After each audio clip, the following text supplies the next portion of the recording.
Okay, Carolyn has been a member of Toastmasters for almost 3 years. She is starting the new Pathways programs and will be giving her icebreaker.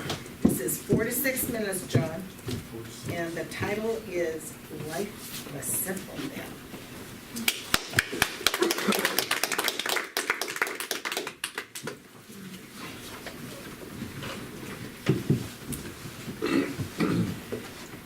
In the 1960s, early 70s.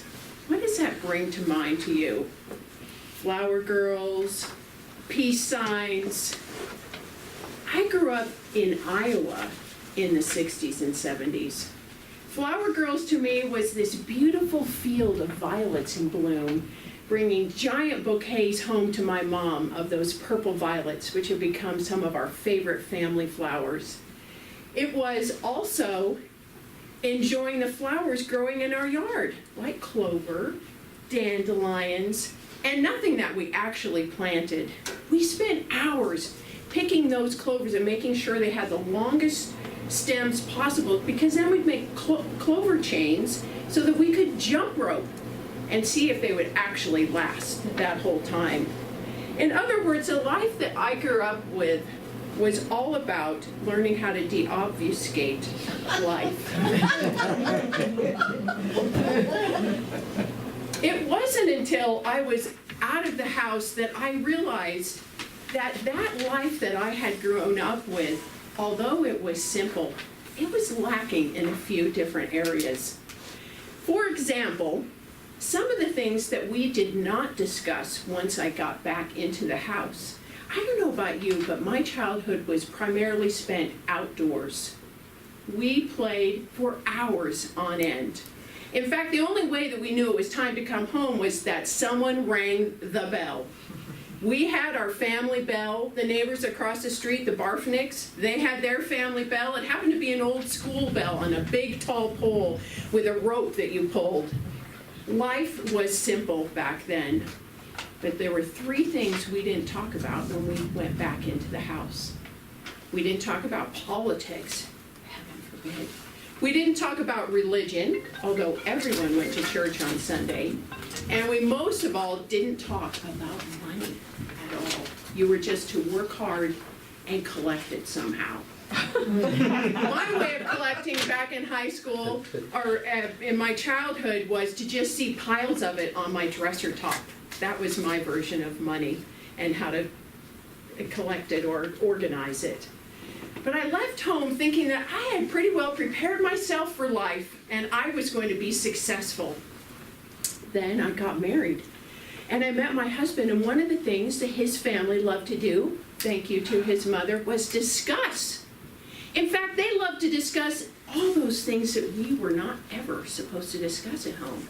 We spent hours around the kitchen table discussing politics. And we discussed religion, which by this time had become something I loved to discuss. And money was still something that was kind of hush-hush. Life went on. And as time would have it, my views on politics was quite different from that for my family. Even my religion, I learned to love discussing it, asking questions and asking deep questions. But when I went home, that was the last thing we were to discuss. And as far as money was concerned, that just stayed totally taboo.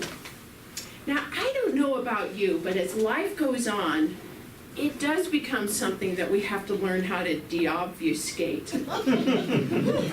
Because there's lots of things out there that are challenging, and there's lots of possibilities. But I had grown up in my home in Iowa where we didn't question much about anything. It was simple. It was clover chains. It was mowing whatever grew in your front yard and backyard. In fact, we didn't call it a lawn. It was just a yard. I didn't know that there was such thing as fertilizing so that you would have this green, lush, beautiful lawn. I didn't know there was such thing as sprinklers, because in Iowa when it rained, that's when things grew. I also didn't know that there were different ways of looking at life, and it was okay to have different points of view. As my children got older, I realized that I although my childhood was quite simple, there was a lot I didn't know. There was a lot I didn't know I didn't know. There were a lot of questions I didn't know I should even ask to find out so that I could live life differently than my childhood was. I have discovered that as a mother, I have the opportunity and the blessing to teach my children about everything. In my home, our kitchen table is that discussion spot. Everyone comes home, and if they have a question, it becomes kind of the round table, although actually it's rectangular, and we discuss everything. We discuss every type of food that's growing. We discuss who really is going to go out and mow the lawn. We discuss also, what do we believe and why do we believe it? We discuss that politics really does matter. It matters at home, in our family politics. It matters in our community politics. And it matters that we learn how to discuss it as much as we possibly can. We learn how to respect each other's point of view. And we might get really passionate about a particular point of view that no one else agrees with, but we've learned to respect those. And maybe sometimes we do come around to that other point of view that we thought was just the most ridiculous thing that we'd ever thought of. But some days I kind of long for those days when you just got up in the morning and got on your bike and you rode as far and as fast as you possibly wanted to. You didn't worry about thorns. You didn't worry about telling anyone where you were going. You didn't worry if your cell phone was battery properly charged. None of that really mattered. It was just about how to have fun that day and who you were going to have fun with. What if life really was like that every day? Simplify, deobfuscate, and lead a life of adventure.